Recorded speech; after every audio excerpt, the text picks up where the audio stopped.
narrow, and there's really limited space, as you can see in that image, which is not a unique image. We confront that situation in many places. The platforms, the elevated platforms can be very, very close to the buildings. And so finding a space on the sidewalk on which to put an elevator can be very, very challenging for us. So this particular initiative will help us tremendously in addressing these challenges.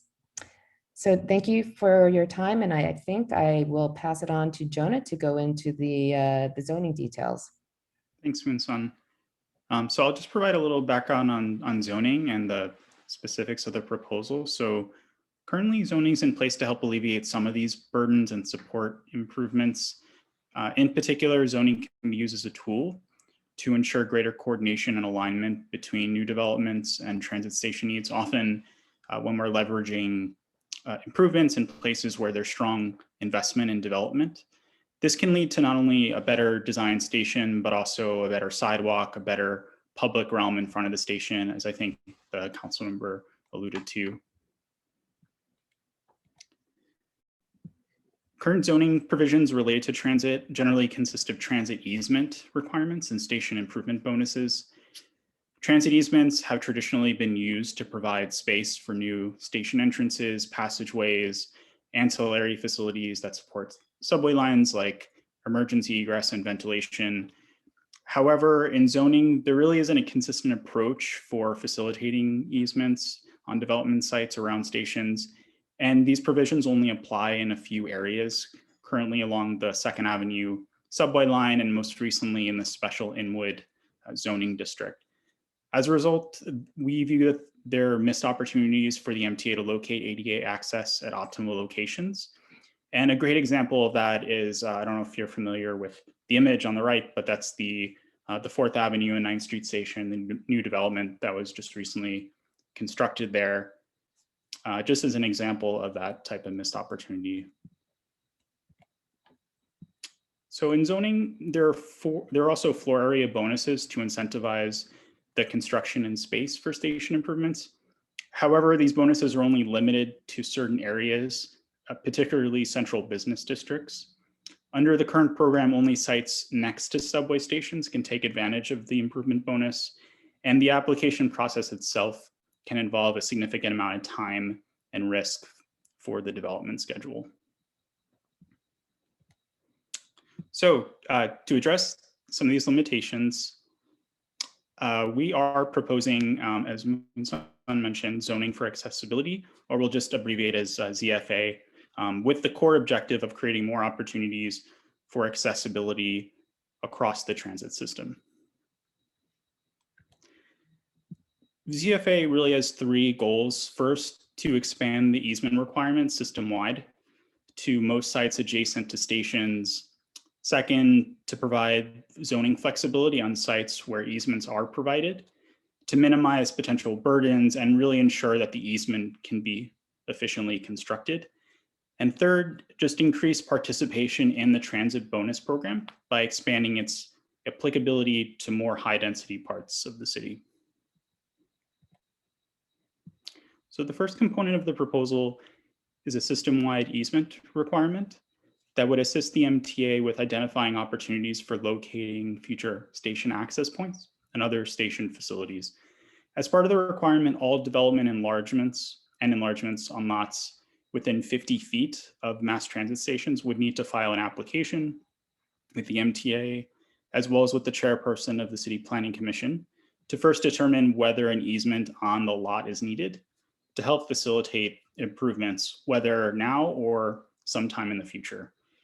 And this requirement would apply in most residential zoning districts that support multifamily apartment buildings, including districts that are R5 with commercial overlays and any districts above with higher density levels. And the proposal would also apply in medium density commercial districts as well as all manufacturing districts. While the process of obtaining this certification would be required for most sites within 50 feet of a station, I just want to note that we anticipate that the MTA will only ask for an easement in limited places that are most optimal for future access.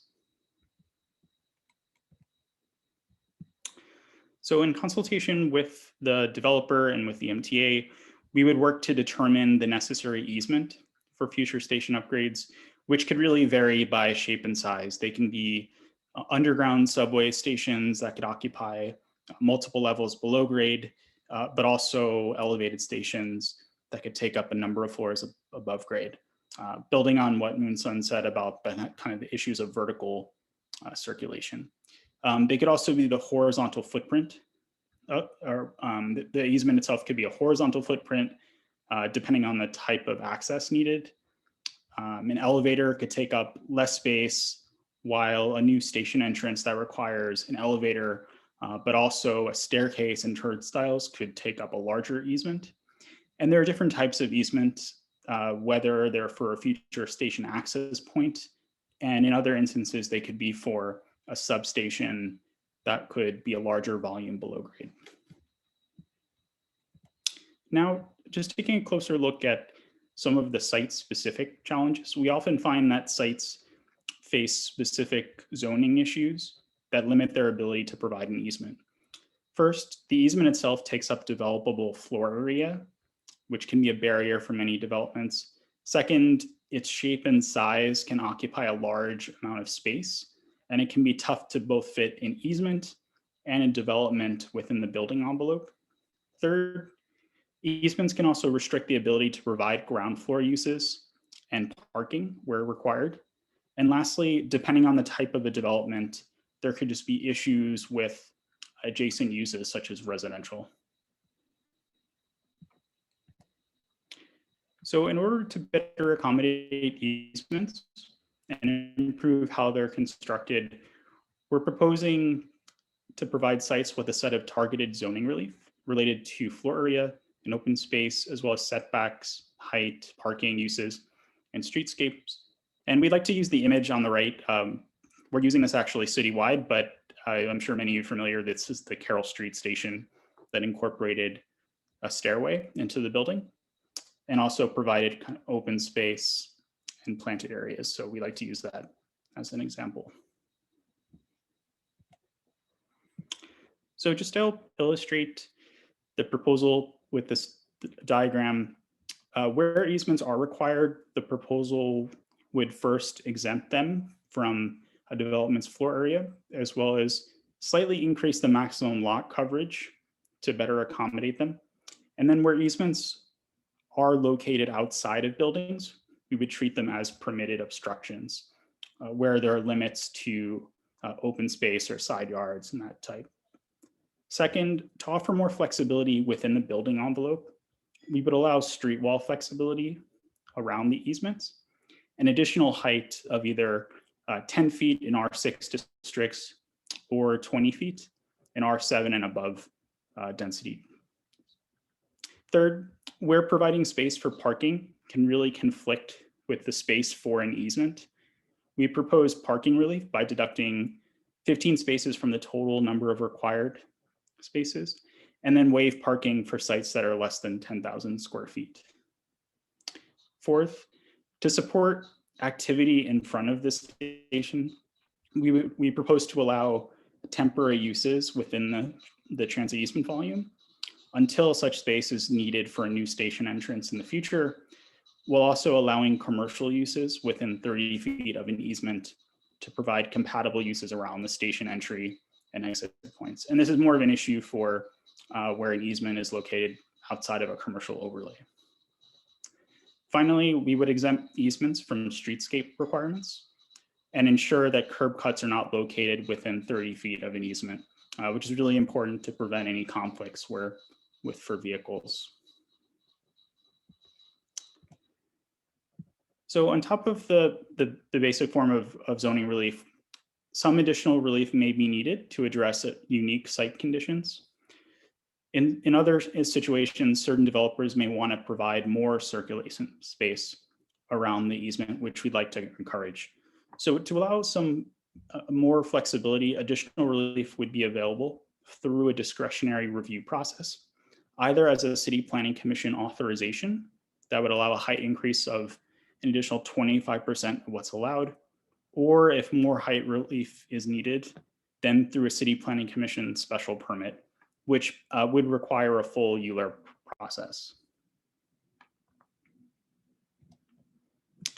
While the easement requirement only applies to sites with a lot area of at least 5,000 square feet, easements may also be provided voluntarily on smaller sites that are less than 5,000 square feet. For these smaller sites that provide an easement, we want to extend the same set of zoning relief. And on sites with an existing building that's being converted and accommodating an easement, we would like to provide some targeted relief for these buildings as well.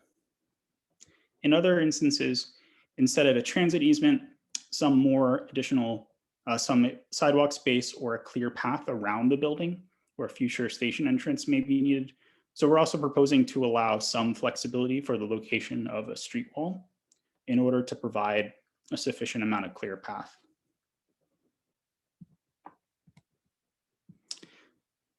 So now that we talked about the easements, the second component of the proposal is an expanded transit bonus program for sites close to a mass transit station in high density zoning districts.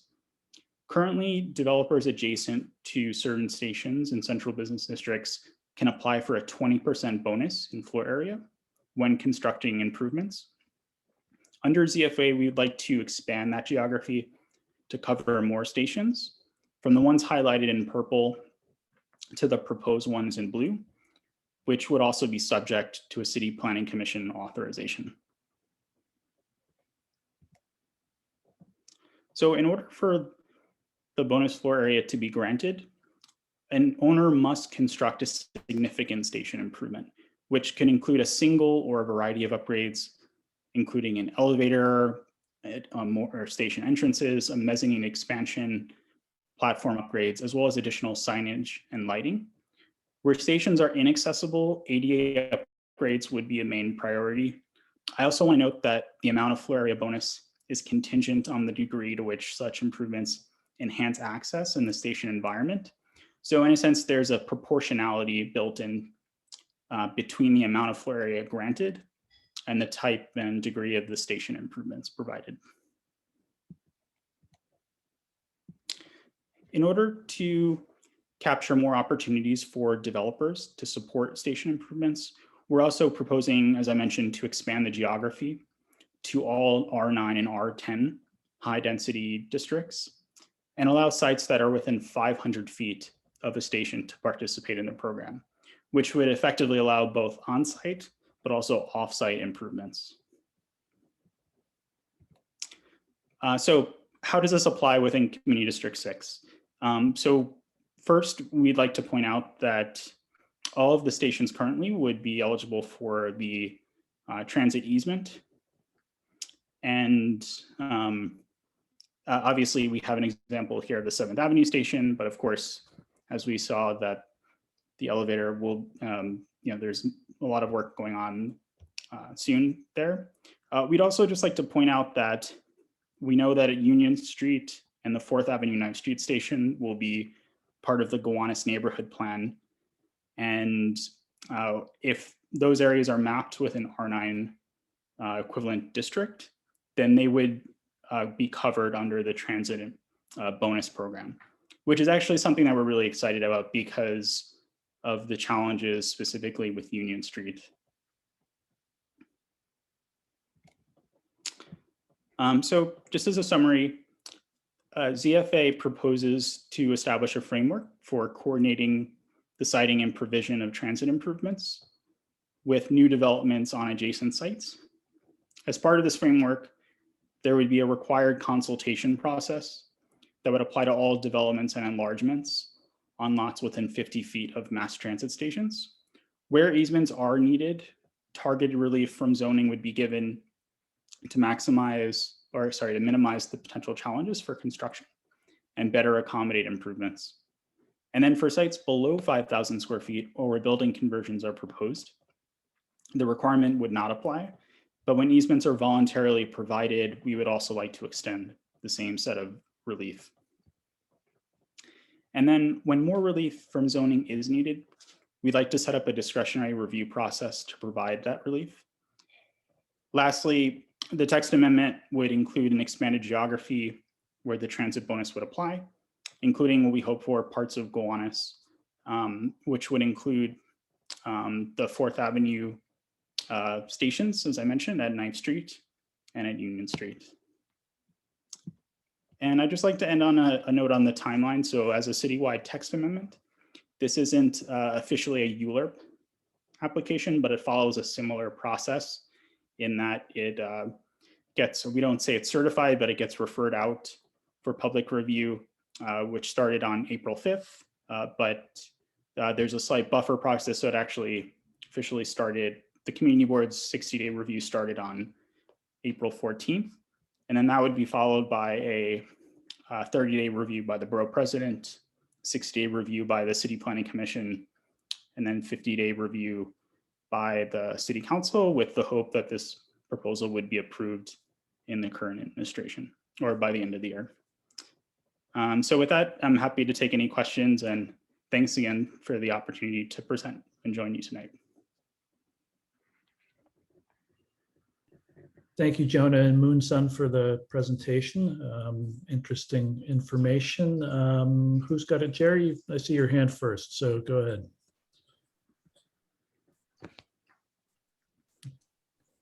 I just had to find my unmute for a moment. First of all, let me just say that I think that any of the where you said discretionary allowances or anything that the city planning commission would decide without community input is the wrong way to go. I think that the communities or community boards should always have a review of anything that's granted like this. We have sometimes a different view than city planning, but we also have a more localized view. So I would really hope that the discretion of city planning or discretion of the chairperson or the commissioner, depending which role we're talking about for the same person, involves more of a ULURP type action as you discussed in your presentation, and not the discretionary by the commission. On slide number 17, you talked about a minimum increase. It's not written, but you mentioned a minimum increase in density. What exactly do you mean by minimum? Let me just quickly pull up the. Yep. I'm not sure.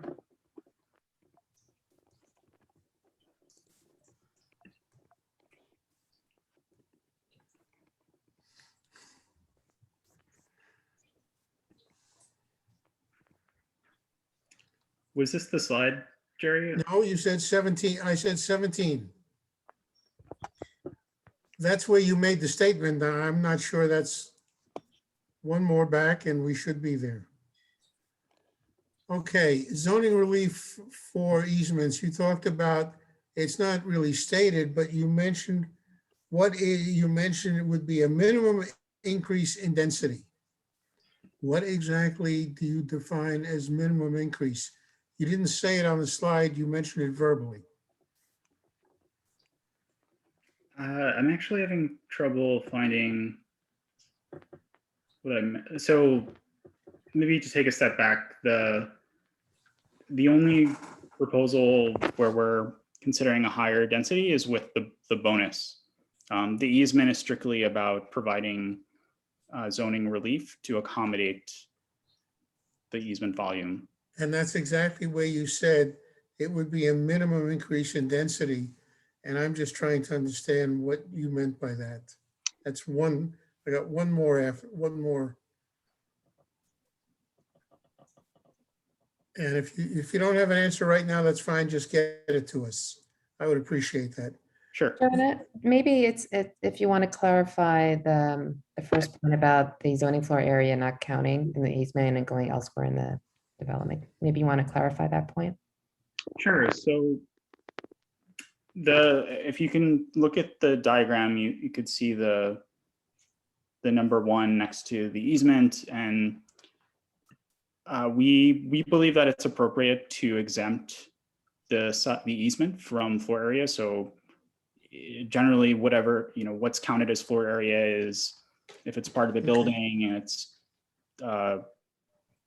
typically there's a part of the structure that can take up a significant amount of area and cost.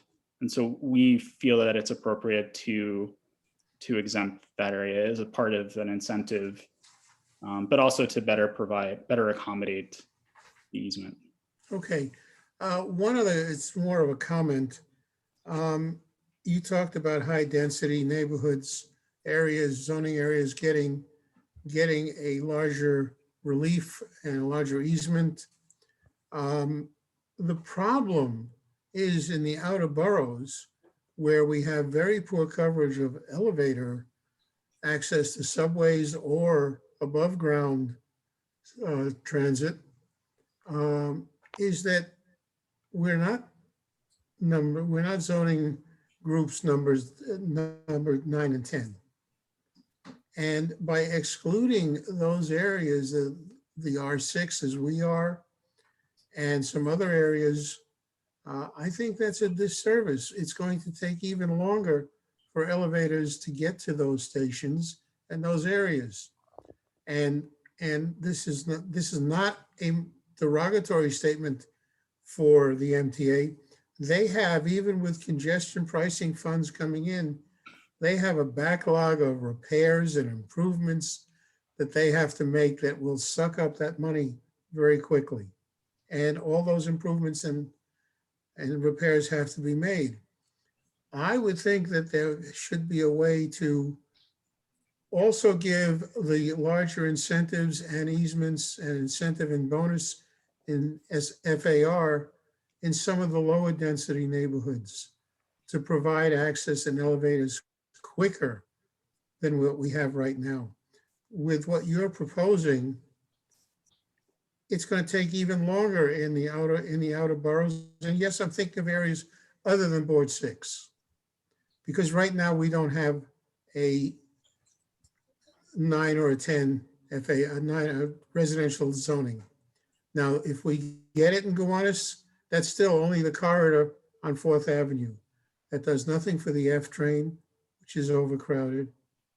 So I would like to see a change where some of the other lower density neighborhoods get the same relief as the higher density neighborhoods, and thus promote to get the elevators installed so that everybody will have access, not just those in the high density neighborhoods.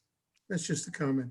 I appreciate that comment, Jerry. I just want to quickly note that so we recognize that goal. One of the challenges with applying a bonus in lower density or even moderate density neighborhoods is just when we grant the bonus, we want to ensure that there's enough height and the building envelope can adequately fit the bonusable floor area. So it's just more of a challenge of, in neighborhoods that are more contextual, where there's greater concerns about height.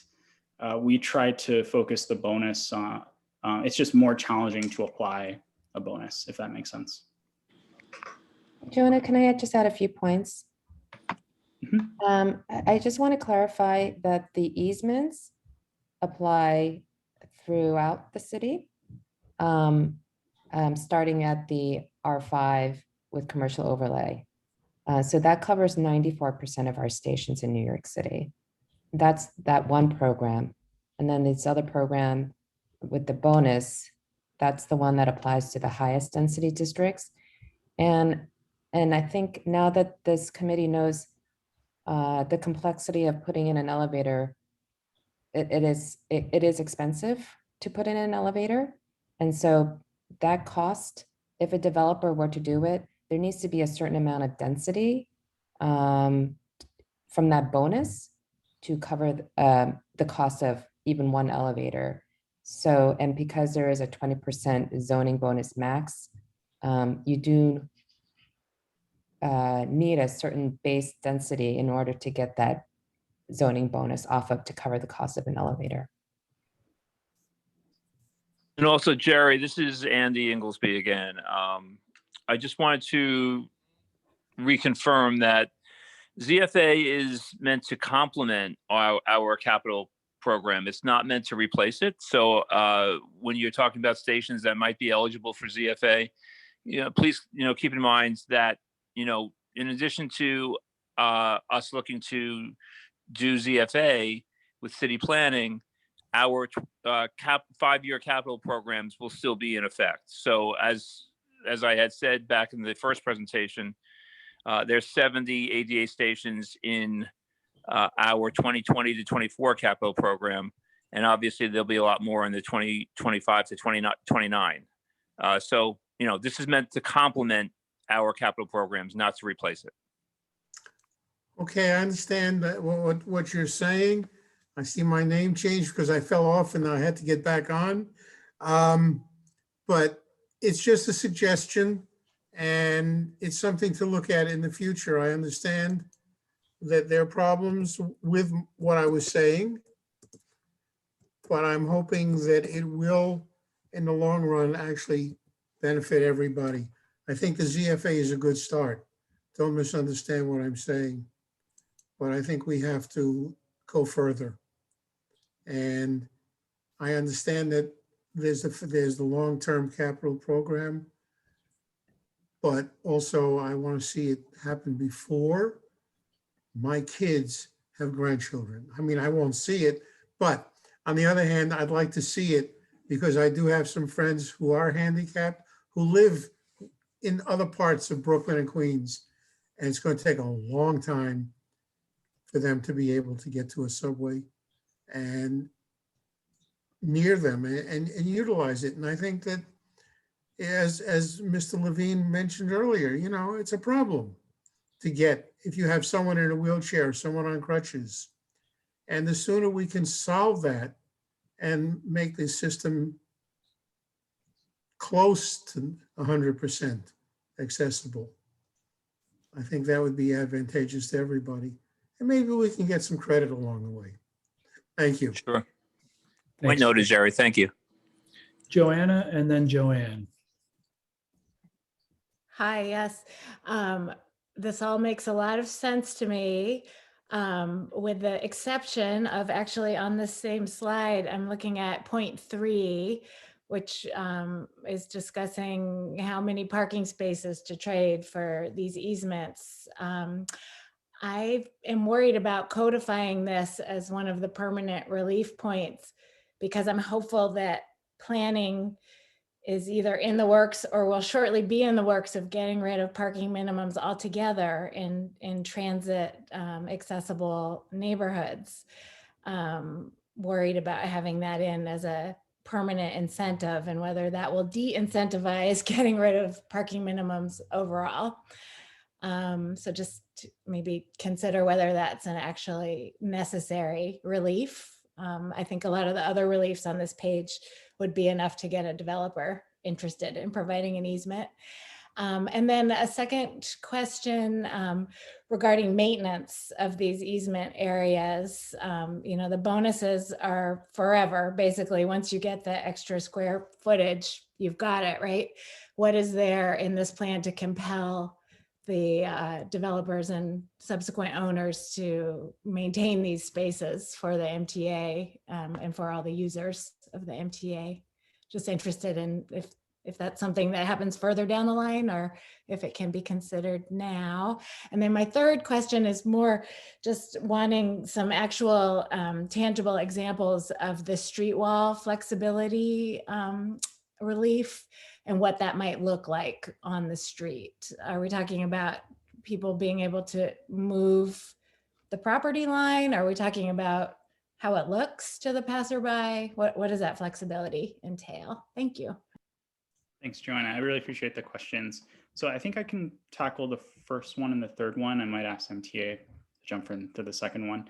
So with respect to parking, I mean, this is something that we're really familiar with because it's a challenge for providing affordable housing for active streetscapes across the city, especially within Community District 6.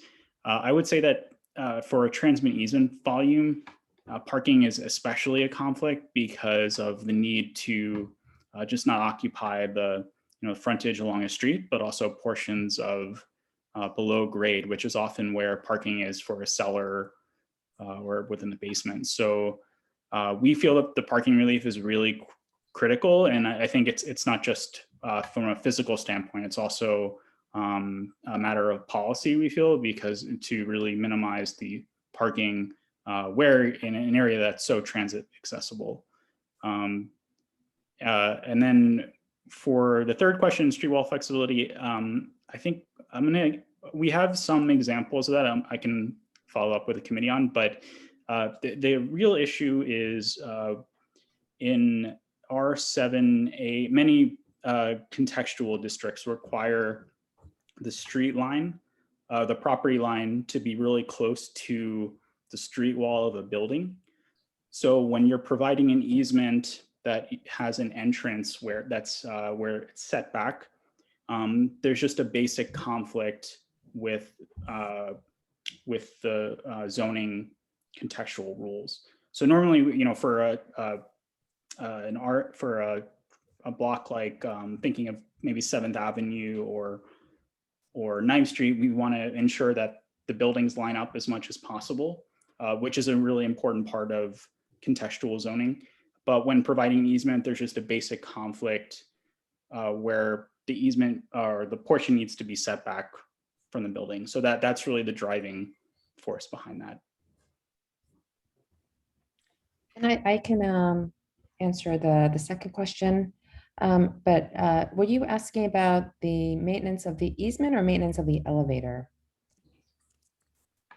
I'm thinking about entryways, like tunnels leading in or extra mezzanine space. Like I'm thinking about like at Grand Central, there are a lot of entries to the 4, 5, 6 that are coming out of buildings, and those buildings are responsible for maintaining them. Once the entrance is built out, or? Yeah, they're like tunnel-like spaces that with stairs going to the surface. I don't know if that's an archaic form of an easement, but just thinking about that.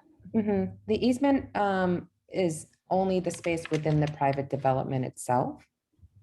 If there's some, walkways or such that connect, that's not part of the easement because it wouldn't be part of the development site. But if the easement is, let's just say we get the easement and then some years later we put in the elevator, that would be the MTA's responsibility for maintaining that elevator because we build it out and then we maintain it. But it would, just like with the street elevator that's going in at the 7th Avenue station, it would just connect into the main station if it was an underground station. Just a point of clarification, there are a lot of stations around the city that say, this area is maintained by Vornado or whatever tower it's going through. Yeah. So we're not talking about that kind of. Not under the easement, Okay. the easement provision, because under the easement provision, we're just getting the space, but we are going to be building out that space. For us, it's the issue of real estate under the easement provision. If it's the case of the zoning bonus, for example, at the Union Street station, if we get a new entrance at the Union Street station, at the Speedway site, for example, it would be the portion of that new entrance that the developer builds out for a bonus. They would be responsible, that's inside their building, they would be responsible for maintaining it. And just to quickly follow up on the point about the parking minimums, my concern is just that by having it in here at all, that's going to preclude planning from somewhere further down the line doing the right thing and saying, actually, no buildings near transit should have any parking spots. That was my point. I'm not sure if that got across. Thank you. No, thank you. Thank you. Joanne?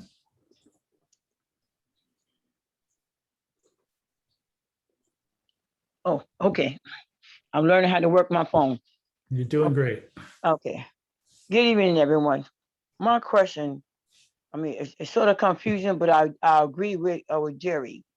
But have y'all sat down at the table to go to other areas like Red Hook that does not have any real transportation out there, and also to out there in Far Rockaway, Queens? I mean, like those are like major areas that really need transportation, and also out in like oh God, land, flatlands way out area, like going towards King Plaza, something like that. Have y'all sat down to really to try to bring all this relative to other areas as well, to make sure that each borough, either each section of Brooklyn and Queens, and even Staten Island maybe too, have y'all really looked into, like, to just say sit down and then look at the area, rather regarding those there bikes that's outside, and like the bikes, those they're riding, I don't know, anyway, the city bike, there you go, the city bikes, and also rather with their they're taking up so many parking spots. So have y'all really decide on how y'all gonna analyze all of this stuff out, to like, so that it'll be come back to for us really to decide it, either just conversate on it and then, like breeze through it, so that we can understand exactly what you're really trying to do? Well, I can't,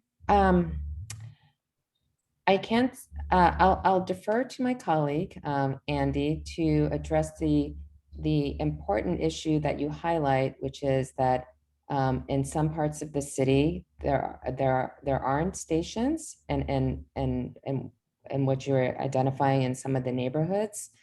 I do want to point out that this particular proposal leverages development that's already that's going to happen. We're not, it's not pushing for development, it's just building upon development that's already going to happen, and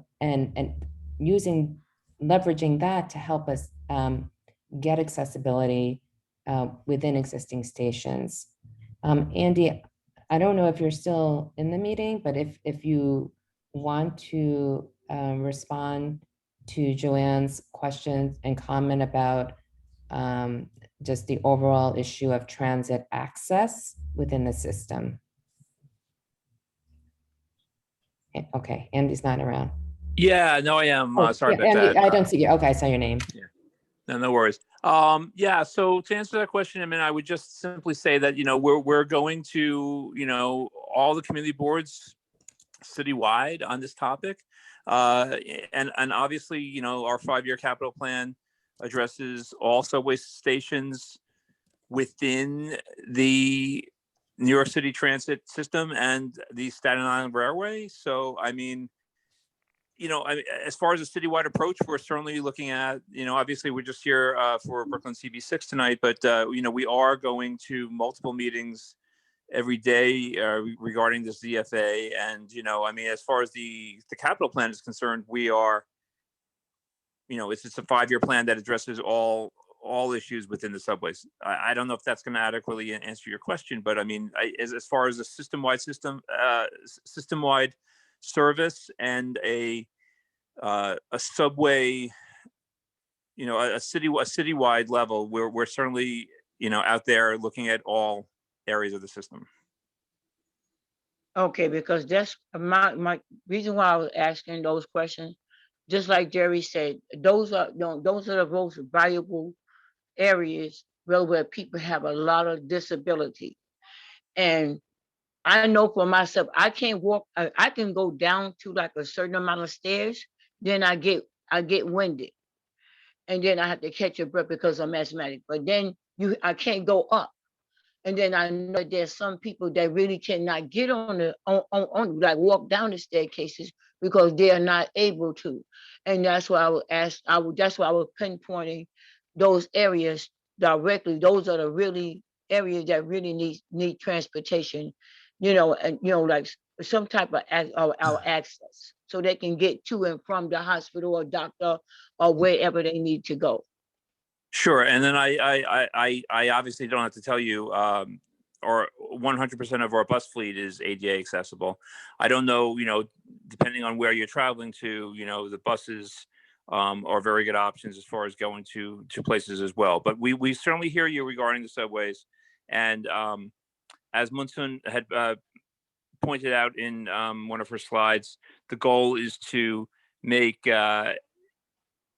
with the 2020 to 24 capital program, the goal is to make one of our customers no more than 2 subway stations away from an ADA station. That's our goal by the end of the 2024 capital program. And then obviously with the 2025 to 29 capital program, hope to do even more, obviously. So, we're getting there. We know we're a long way away. But, step by step, station by station, year by year, we hope to improve the experience for all of our customers. Okay, thank you. I really do appreciate that. Thank you. Everybody, thank you. Thanks, Joanne. Thanks, Andy and Moonsun and Jonah for the presentation. Appreciate the overview of the zoning for accessibility text amendment. That concludes the presentation portion of our meeting. It's late, it's 8:24. We'll give it a couple minutes if anybody wants, any members of the public would like to make a comment. Please use your raised hand function. Beth, you're muted. Sorry about that. I'm speaking to you about the Butler Street and the expansion of the city bikes. We had been told to appeal to the community board before objecting to this, and many of our neighbors have tried, and we've gotten no response whatsoever. I am directly affected by it. My husband's 85. We now have no wheelchair access to the street directly with the expansion. It's a health and safety issue for all of us on the block. If anyone is in a wheelchair or anyone is on crutches or impaired, they have to go up to the corner of Court and Butler Street to cross the street. It's a health and safety issue that just was totally and completely ignored. If an ambulance is to come, there's no direct access. And we were told that the reason the bike was expanded was because bikers objected to the fact that there were no places to dock the bikes. Well, obviously, the bikes aren't even being used. So now they've expanded it. So healthy bikers can't go an extra block or two where there are empty spots. What can we do to make these go away? We were told that if there was enough objection from the community board, transportation committee, it could be removed. We have all emailed, we have tried to contact many of you and have gotten nowhere.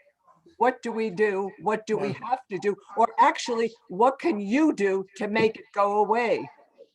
Beth, what I would suggest is putting together a letter from affected parties. If you have neighbors who would like to be heard, and send that to the community board. It should be addressed to the chair, Peter Fleming. We did. Okay, I'm sorry, I have not seen it. I am a volunteer, I chair this committee. If you would like to reach out to me, you can do that at Eric, E-R-I-C, at parkslopeneighbors.org. What I'd like to know is once we do that, what is it that you can do?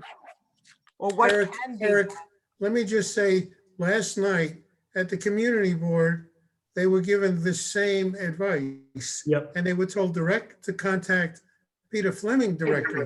We have. And I'm saying that the questions now should be zeroed in on the agenda topics. Yep. And Beth, you've made your point. Did you contact Peter last night directly? Yes. This morning? Then wait for his answer. And I will, Harry, I'm sorry, that's incredibly inappropriate. You shouldn't be dismissing the input of somebody from the community, right? Like we're speaking to the committee that handles this issue. And Blake, the problem Blake. was that last night we were received in a very dismissive fashion by your general manager as well. So that tone's not appreciated. I'm Beth's neighbor. I did not like that. I'm sorry. I know Beth is still speaking, but that wasn't the answer. Eric, yes, we're happy to email you. Okay, if you would, I'd appreciate that, and we'll see if we can help you with the issue. I would also suggest contacting the council member and your state representatives with this issue. Excuse me, but we have.